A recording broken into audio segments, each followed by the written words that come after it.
Buenos días, chicas. Buenos días.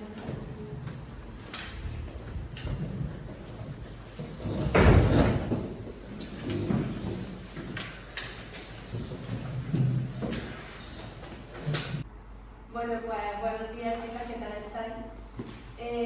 Hoy vamos a hablar sobre el tema 3, que sería la pragmática, y al final de la clase voy a conseguir que tengáis más o menos un contexto de lo que es la pragmática.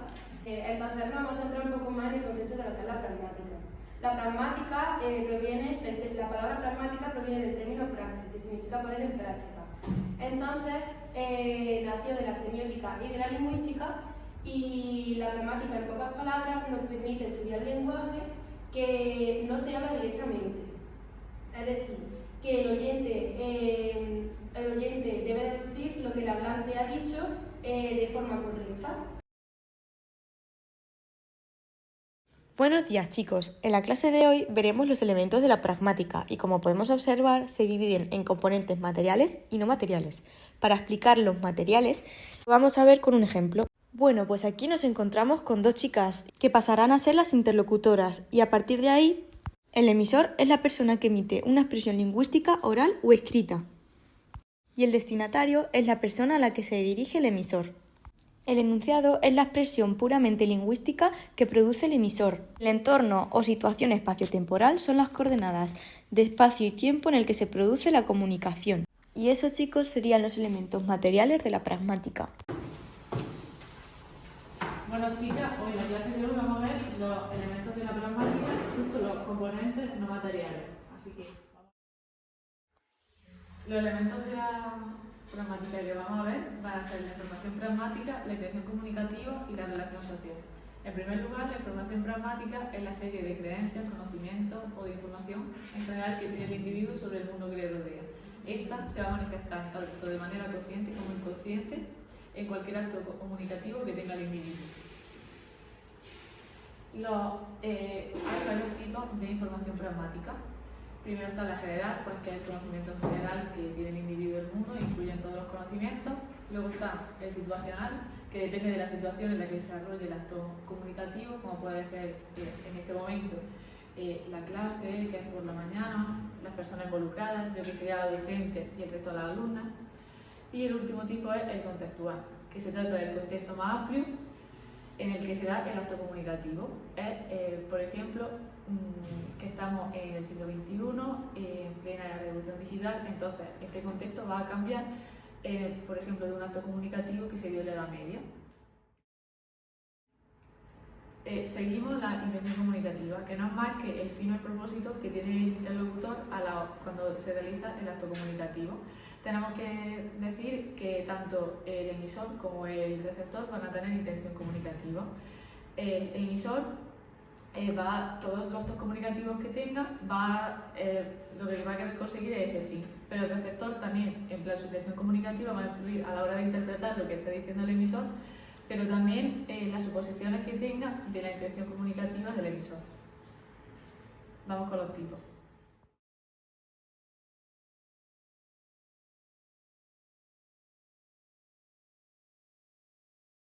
Para tratar lo que he dicho, chicas, callaros por favor, que estamos en medio de una clase. Perdón. Y es que estoy súper enfadada porque es que me han robado el móvil y es que estoy de verdad histérica. Es que, vamos, yo ya no sé qué hacer, de verdad, todo me sale mal. Es que todo me sale mal. Tía, ¿y por qué no hacemos para la presentación un cajón? ¿Pero eso qué es? Es como un juego de hacer preguntas y tienes que responderlas con tu equipo y quien gana se lleva un premio. ¿Qué premio? Tía, una chucha.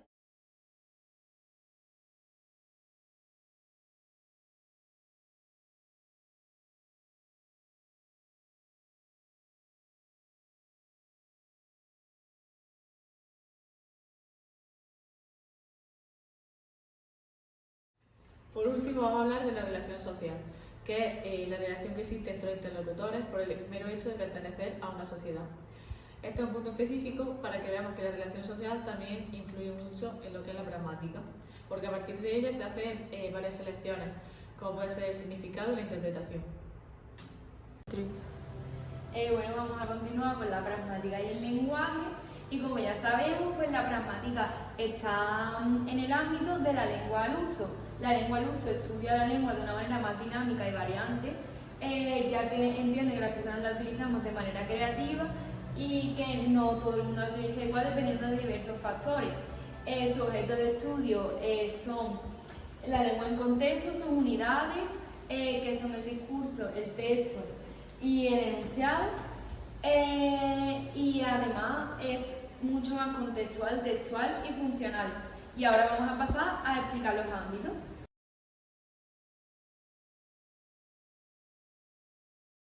Ya. Y es que no sabes lo que me ha pasado con Lucía, que estoy ahora mismo enfadada con ella porque es que siempre me dice de quedar y al final siempre me dice que no, Guilla, y es que estoy ya enfadada con ella porque es que esto no puede seguir así, vamos. Tía, ya que lo más normal es que si nunca te avise para quedar. Claro, es que yo me siento fatal, es que me siento súper reemplazada, vamos. Hombre, es que es normal, ya va. Ay, Guilla, ¿qué tal estás? Hace mucho tiempo que no te veo. Tía, para que yo venga de clase, ¿tú qué tal? Muy bien, yo igual también vengo de clase. Nada, bueno, ya después nos vemos. Adiós. Bueno, yo pues esta consejería de trabajo, ¿cuál es su nombre? Sonia Valerio, no voy a parar. Oye, porque quiere usted trabajar en nuestra empresa. Hombre, pues siempre me ha llamado mucho la atención la forma en la que ustedes trabajan y estaría muy interesada en formar parte de vuestro equipo. Bueno, nos alegramos mucho, muchas gracias. Dime, Amparo, ¿qué te pasa? Sí, yo tengo una duda sobre el entiendo. Pues mira, esto es súper fácil, eso lo que te dice es que el adjetivo es una palabra que describe a una persona, a una cosa, a un animal. Por ejemplo, este suelo es rojo, rojo sería un adjetivo. Ah, vale, entonces ya lo entiendo. Gracias. Yo voy a hablar sobre el contexto. Este es el conjunto de factores translingüísticos como la edad o el sexo, y condiciona a la producción y el significado del enunciado. Además tenemos el contexto circunstancial, discursivo y social. El primero incluye el tiempo y el espacio, el discursivo, elementos que forman el enunciado, y el social, la cultura, las normas sociales, etc. Esto voy a ver muy claro con estos dos ejemplos. Adelante. Buenos días, me ha dicho don Antonio que quiere hablar conmigo. Sí, siéntese.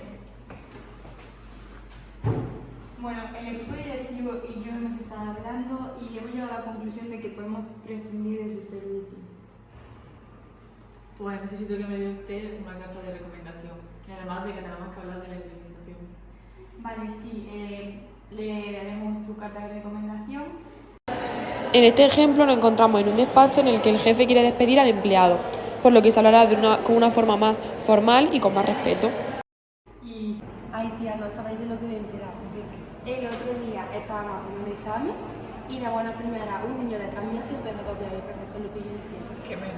Sí, ¿En serio? Bueno, Pero, ¿que lo pilló el profesor? tía, sí, además tenía el móvil entre las piernas y lo pilló entero. Normal, es que vaya cosa. Vaya cabeza mía también. Ya está súper. Sin embargo, aquí estamos en un contexto más familiar, con amigos, por lo que utilizaremos otras expresiones, estaremos más relajados y seremos más cercanos. Sí, le ha puesto un pedazo de increíble. En conclusión, el contexto es muy importante, porque si no nos adaptamos a él pueden producirse malentendidos y malinterpretaciones. Sin embargo, si nos adaptamos al contexto, se puede llevar a cabo una conversación respetuosa donde el mensaje se entienda. La situación en la que se produce la comunicación.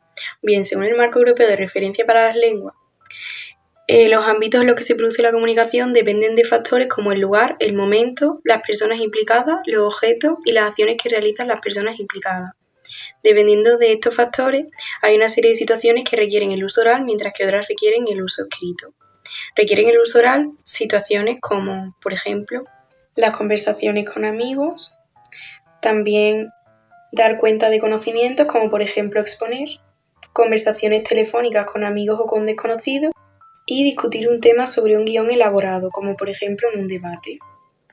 Requieren de uso escrito situaciones como hacer exámenes o trabajos, realizar un currículum vitae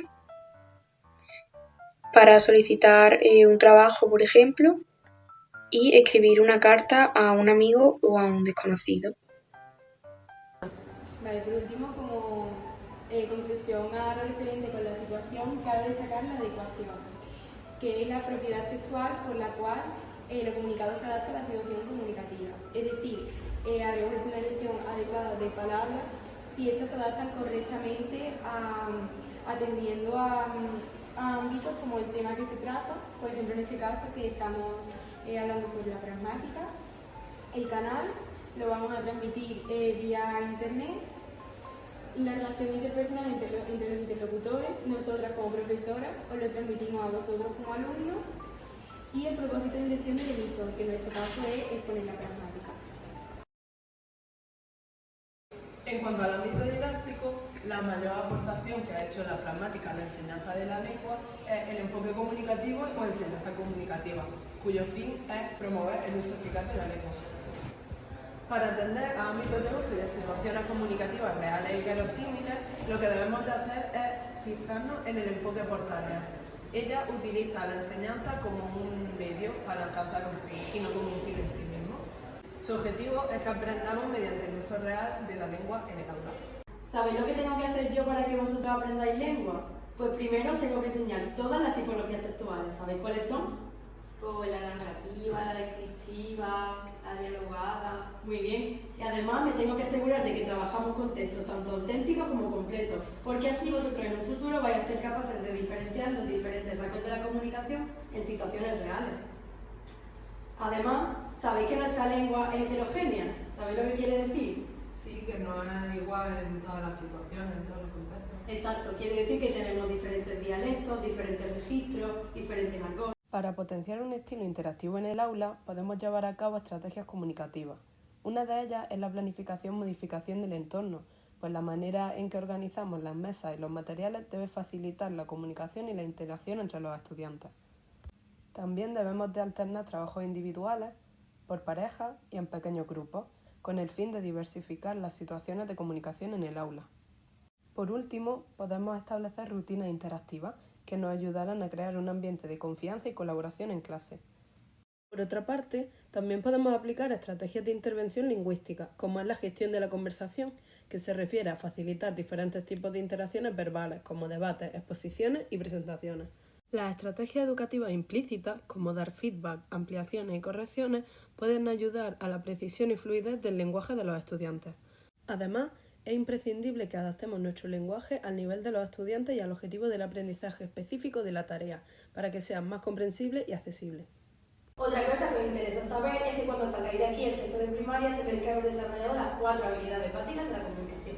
¿Y esas cuáles son? Pues leer, escuchar, hablar y escribir. ¿Y tú cómo sabes eso? Porque me he leído el manual de didáctica de la lengua española de Daniel Casari.